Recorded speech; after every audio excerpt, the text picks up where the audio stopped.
I tried speaking to my school therapist for comfort. I'd never think I'd be handcuffed to his bed. When I was 12, I came to the conclusion that everyone in the world, including my own family, was against me. I was never a problemed child, but my parents sure treated me like one. What really hurt me was the lack of compassion on behalf of my parents.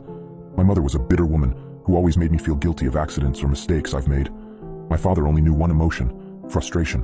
The only time he spoke to me was when he screamed at me for receiving poor test scores or beat me for misbehaving. But enough about them. Let's talk about my school's psychologist. For his own privacy, we will call him Dr. Tanner. Like most junior high schools, a psychologist is always available on campus during school hours to assist any students in need of counseling, whether it is emotional, academic, or more.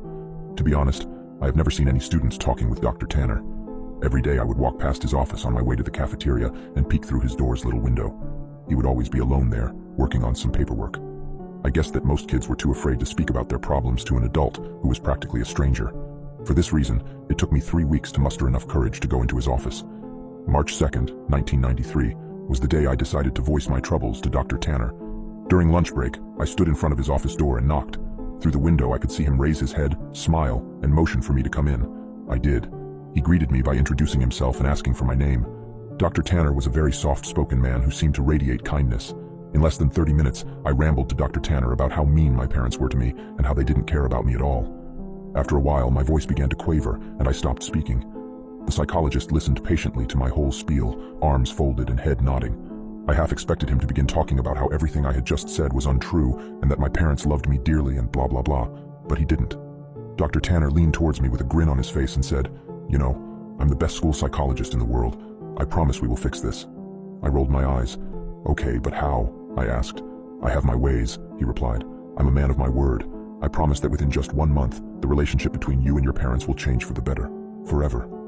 After a brief pause, he continued, "Although I do need you to make me a promise. You have to promise me that you'll come back to my office after school tomorrow and that you won't tell anyone that we had this conversation today.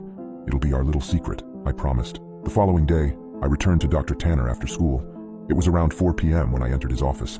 After a warm welcome, he asked me to have a seat in front of his desk once again. Upon sitting down, I watched Dr. Tanner close the blinds of the door's tiny window.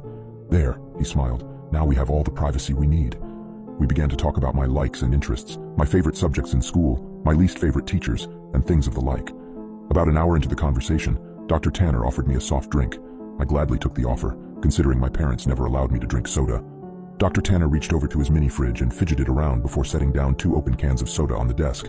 Afterwards, we continued to talk about what was going on in my life, but it wasn't long before I passed out from whatever drugs Dr. Tanner placed in my drink. It took me a minute or so to adjust my blurred vision upon waking, and when it did, I had no idea what to think.